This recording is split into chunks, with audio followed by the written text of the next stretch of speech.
Hello and welcome to another episode of Virtual Legality. I'm your host, Richard Hoeg, managing member of the Hoeg Law Business Law Firm of Northville, Michigan. And today we're going to talk about video game retail sales.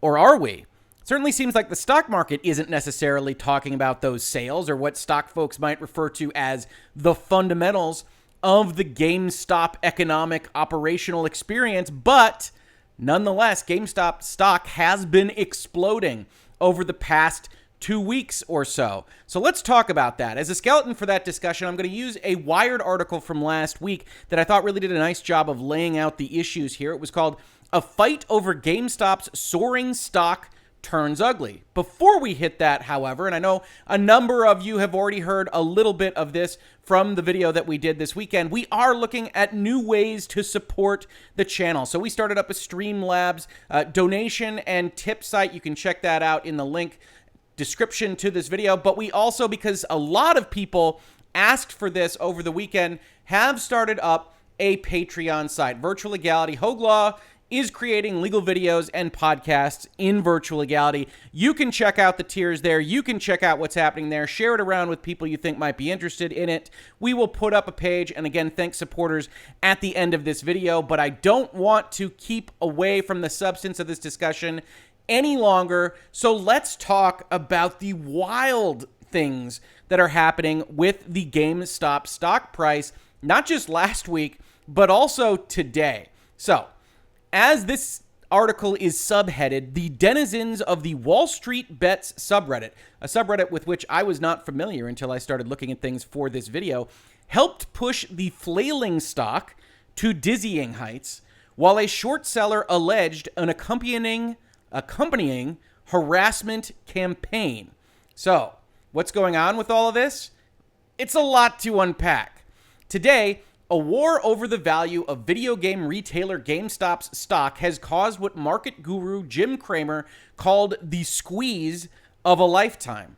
Howling with glee along the way, traders on the chaotic and obscene subreddit Wallstreetbets helped push GameStop's stock price up from $20 on January 11th, so about 14 days ago, to $73. This was at the end of last week, after traditional analysts deemed the stock a clunker. In fact, if you aren't familiar with Wallstreetbets, you can check it out yourself. It's got a lot of language and a lot of thoughts here that I don't really want to introduce to my channel, but suffice it to say, this subreddit is effectively a kind of meme lord 4chan commentary thing on stock sales, which means that, like some of those environments that you might be familiar with on the internet, one of the motivating characteristics of what's happening here is what we might otherwise describe as trolling.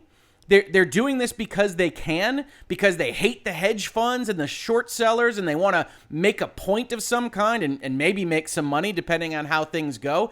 It's a very unique and interesting kind of subset of what we often talk about with respect to securities law and the laws that are designed to protect the marketplace. If you haven't been in Virtual Legality before, you should know we just spent a number of episodes over the course of the last month or so talking about CD Projekt and what they were facing with respect to securities lawsuits and fraud on the market, that they had somehow deceived the market to manipulate their stock price. And they're facing a class action lawsuit for that purpose, when over here in a 2.2 million strong subreddit, anything but market manipulation would be a surprise. So these folks are 100% manipulating the market. One of the questions is that illegal? / does the Securities and Exchange Commission actually have the proper tools to deal with it, if it is, or if it should be?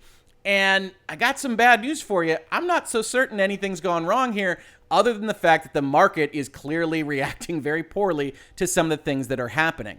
Continuing with the article, while this isn't the first time that Wallstreetbets has contributed to a surprising market shakeup, GameStop's unlikely trip to the moon is unique in both its velocity and the allegations of harassment and hacking that accompanied it. Now, I actually think that's a bit of a red herring. Obviously, if there's harassment, hacking, stealing of financial institutions' information, whatever that might be, that's a different avenue to start talking about legality. And certainly, if any of those things have happened, then people could wind up getting themselves in trouble. What's happening here, however, is different in kind. I've pulled up a tweet now from Dom at Dom's Playing on Twitter, someone I highly recommend you follow if you're interested in the very financial aspects of the game industry. He follows these things. He does read-throughs of the annual reports from a lot of these big publishers. And he said as follows: GameStop stock is approaching $100 in the pre-market. The pre-market trades and quotes that happened before the market actually opened this morning. It was $20 just 2 weeks ago. Latest, most obvious example of a disconnect between market valuation and underlying fundamentals. Story behind this one is wild. Between short squeezing, we're going to talk about that, Reddit traders, and analyst calls. And you can see here he pulled up the stock price really low, really low, really low, and then all of a sudden up to 65, and then trading at, I think I saw 120 or maybe higher in the pre-market early this morning, and people on this Wallstreetbets Reddit site just going absolutely crazy for the possibilities. But it is 100% disconnected from what GameStop is, right? This is effectively betting on red or betting on black or betting on odds or evens or whatever your preferred roulette bet might otherwise be, and just taking some object that is in a marketplace and then just betting on it. In this case, because so many people had bet against it. So let's talk about that. GameStop is in bad straits. The Wired article talks about that a little bit, talks about how they had announced they were going to be a LAN cafe right when the pandemic hit. A lot of bad things. As GameStop foundered, some analysts suggested short selling the stock to profit off the price going down. Now, if you aren't familiar with that, Wired does a pretty good job of explaining what that is.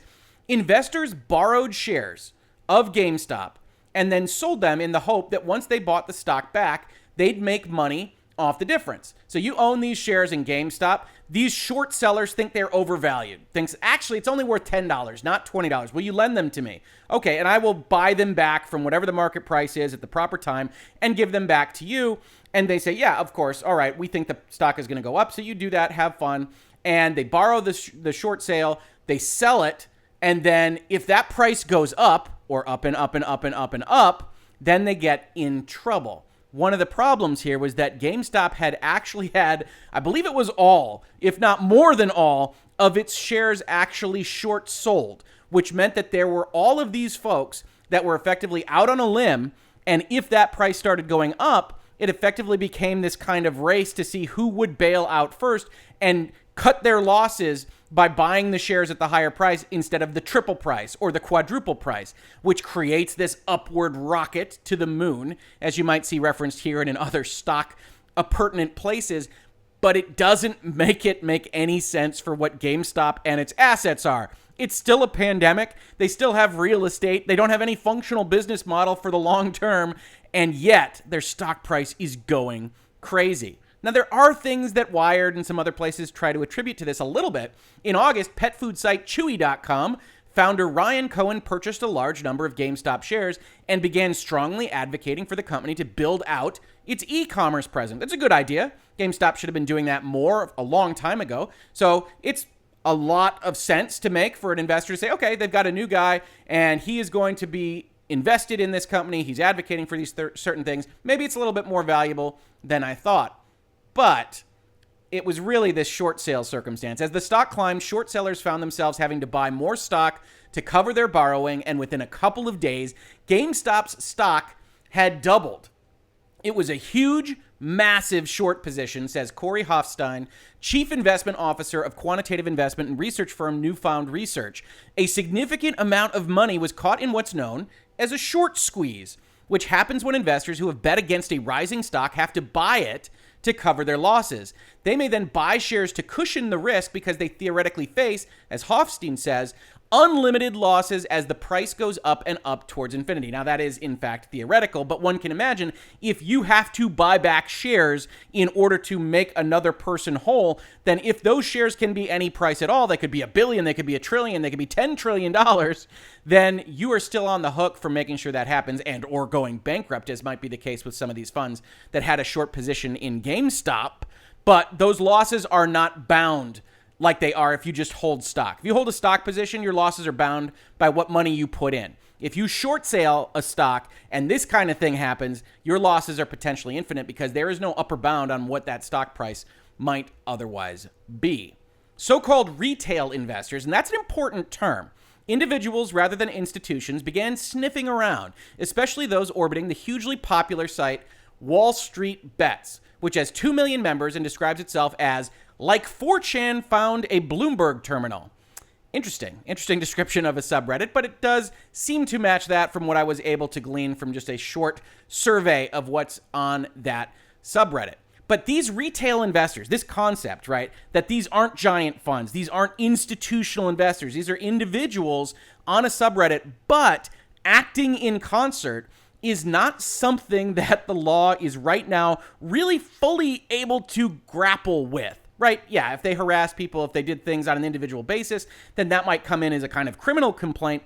But the Securities and Exchange Commission and the Securities Act and the Exchange Act really kind of contemplates more institutional movement will be required in order to really do the really big frauds on the market. The issuers, surely, the issuers being those companies that actually issue stock into the market, that's where the CD Projects of the world come into play, but not individuals, not retail investors. And what we are seeing now with social media and Reddit and subreddits like this one is something new and something that the law might well have to be revised to accommodate. The massive short contributed more towards the meme stock, as is described here. Banded together, that's an important term as well, Wallstreetbets members bought in big enough to move the stock. If you go on that Reddit subreddit, you will see people pumping the stock. Stay in till $1,000. We're going to do this. We're taking the rocket to the moon. We're all going to get rich in a very interesting fashion, but not in the way that the law is really designed to curtail. On Tuesday, Citron, and I apologize for these pronunciations, I'm not a financial guy, Citron Research founder Andrew Left, an activist investor and short seller, tweeted that he'd share 5 reasons why GameStop stock would plummet to $20 fast in an upcoming live stream. On Friday, Left set up a second Citron Research Twitter handle claiming that several people had attempted to hack the main account, potentially in an attempt to disrupt his live stream. An angry mob who owns this stock has spent the last 48 hours committing multiple crimes. He says in his YouTube video that someone ordered pizzas to his house and signed him up for Tinder and other things that you've come to expect if you follow any of these kind of Reddit activities.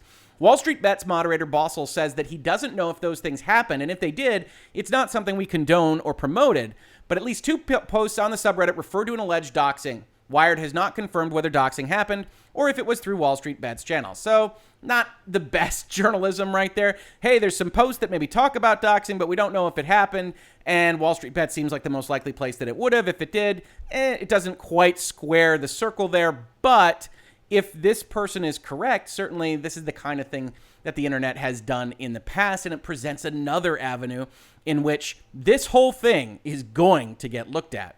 Tensions between retail investors like Wallstreetbets and a traditional short seller like Citron Research have threatened to boil over for some time, in part because of a core philosophical difference. Now, if you don't know me, you might not know that I have an economics background, and I find it a touch offensive, or maybe that's a little too strong, a little bit suspect to refer to what is to follow here as a philosophical difference. Here's the quote from Hofstein. The traditional Wall Street view is that markets are driven by some tide of fundamental value. What we are seeing is an influx of speculative retail traders who don't have any philosophy about valuation.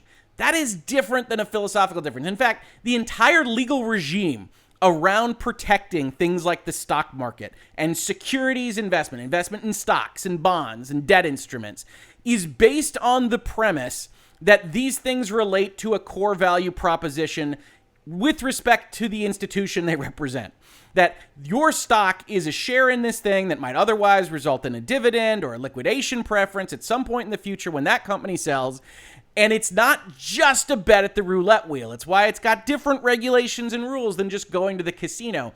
But what we're finding now with places like Wallstreetbets and this particular story is that there are folks that are just trying to see if they can make something happen, to see if they can make the world burn in certain respects if they don't have a position in the stock and they just hate hedge funds or short sellers.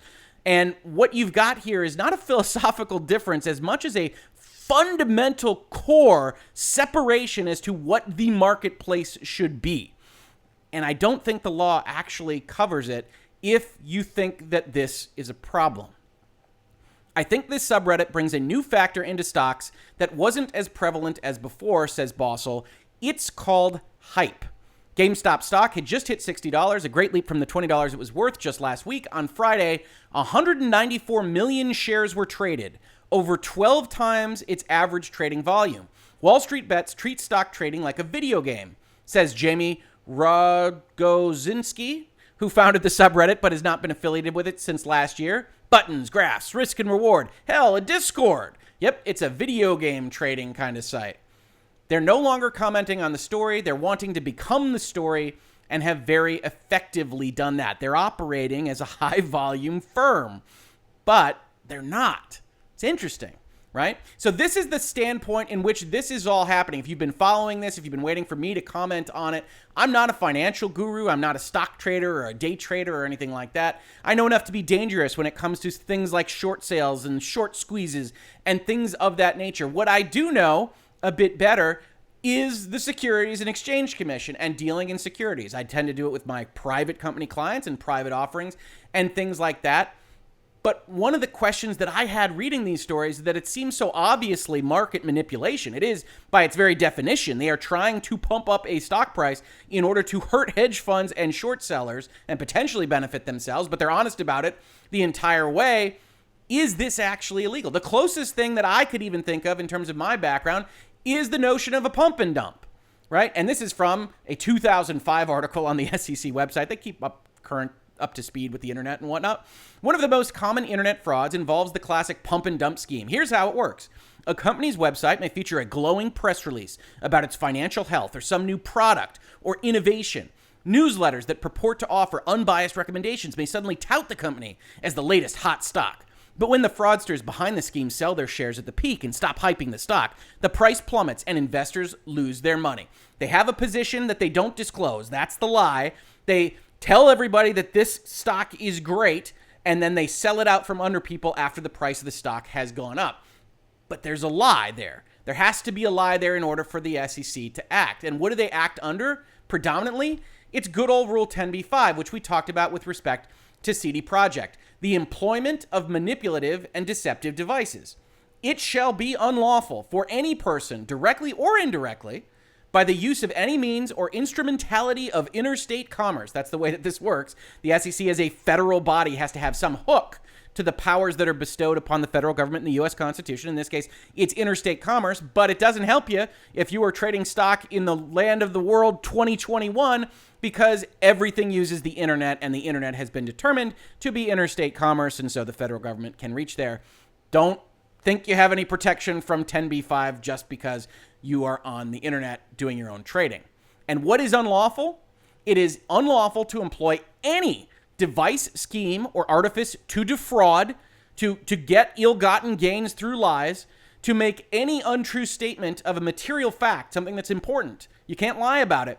Or to omit to state a material fact necessary in order to make the statements made in the light of the circumstances under which they were made not misleading, which is a long lawyer's way of saying you have to not lie and you have to not omit. You can't hide things that people would like to know that make the other sentence that might be truthful technically misleading because they don't have the sentence which you have held back. To engage in any act, practice, or course of business which operates or would operate as a fraud or deceit upon any person in connection with the purchase or sale of any security. This is what the SEC predominantly uses to nail people, including with respect to pump and dump concepts. And there's another reverse version of that called, I believe it's the short and distort, if you want to drive prices down. All sorts of things that rely upon some fundamental lie or omission or defrauding device. Here, the Wall Street Bets folks are being perfectly honest. They're saying, this is what we want to do. We want to harm these short sellers. We want to harm the hedge funds. We potentially want to make money doing it. We don't have any reason to believe GameStop is worth X, Y, or Z. We just want to make that number go up to make these people hurt. And outside of what we start talking about with respect to criminal law, harassment and things, I'm not sure that this actually gets the SEC where it needs to go. You can also see this in other kind of descriptions of what the SEC uses. This is actually on investor.gov, which is kind of an investor-facing website that the SEC maintains. Fraudsters who conduct stock promotions are often paid promoters or company insiders who stand to gain by selling their shares after creating a buying frenzy and pumping up the stock price. What's necessary here is that they are omitting to state something, that they are paid promoters, that they are insiders, that they have a position, that they have something to gain. And surely somebody over here at Wall Street Bets could have a position in GameStop. They could have bought in at $10 and decided, I'm going to see if I can't do something cool over here. And that might potentially be a 10b-5 violation that the SEC could act on. But this is happening in such large volume with so many retail investors, it's unlikely that that's everybody. And then can you, just because you're excited about something like this, get into trouble with the SEC? I would argue that the answer right now is no. If you look at other references that the SEC has to these kinds of things, they all relate to one of those fundamental lies. This is just a random SEC obtains asset freeze in microcap, a smaller business, pump and dump scheme targeting elderly retail investors. And you see what they actually premise this complaint on is aggressively touting companies through unsolicited cold calls, during which he repeatedly lied about association with financial institutions, etc., etc. If you don't have those lies, if you are only effectively using a fake price for the stock market and seeing if you can get everybody to react to it, if you are only doing things to potentially manipulate algorithms that might be used in order to dump short sale stock that these companies might be using, if you're only doing those things and you're not otherwise hiding anything and you're not lying about anything, right? When you talk about this pump and dump description, you often see the SEC refer to things like, oh, they might say that there's a big new FDA clearance that they have to rely on, or their new product is going to sell like gangbusters. This is based on nothing. There is no fundamental attachment to what GameStop is doing. This is just, let's see if we can kill the short sellers with a short squeeze, a financial move not based on the value of the company at all. Can they do it is an open question. And I think it's an interesting question because I tend to think, as a fraud on the market kind of fundamentalist here, that this is overall a bad thing, that people will be caught up in the wake of movements like this, that a Wall Street Bets that achieves this in January of 2021 probably won't stop with GameStop. Now, I do admit that the companies that are most likely to have this facing them are the rockstar consumer-based companies, right? GameStop is consumer-facing. People know it that are just out there in the world. This is going to be harder to do with that middleman ball-bearing company that might be in the same position from a short sales standpoint, but isn't exciting. People don't know it. It's just a name on a sheet of paper. GameStop is a big name. It's been covered in a lot of places. And if you just like things like video games, you might find yourself discussing it. Virtual Legality discusses it. Other places discuss it because it's a relatively sexy company to discuss. It's an interesting kind of crossroads between what used to be our retail past and what is very likely our digital future, and how it deals with those things. If you're not that company, you might not have to deal with it quite as much, but this is the kind of thing that will cause a lack of faith in the market in and of itself. Remember, 10b-5, the SEC, the Securities Act, relies on this notion that you can deceive the market and that should be deemed a fraud. That transparent information about the infrastructure, the nature of the companies in that marketplace is necessary for there to be faith in the market, for these companies to gain capital, and for everything to work as it should. This 100% harms that notion. And if this is the only time, that might be one thing. That might be okay.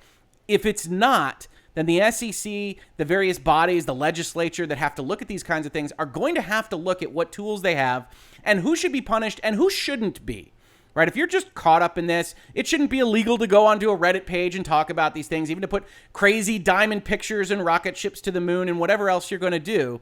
What should be illegal is the overall step of manipulating the market en masse. And should something like a subreddit of 2.2 million people be treated as a single firm? What should they have to do to register exactly what kind of interests they have? Who's talking and what interests they have? what should be done about these things. I certainly think a lot of hedge funds that might be in significant financial trouble will be talking to the SEC about these issues this week, if not for the remainder of their potentially short business lives. But right now, from a legal perspective, this is an intersection between law and video games that I find fascinating, and unfortunately, I don't think there are any good answers at this point in time.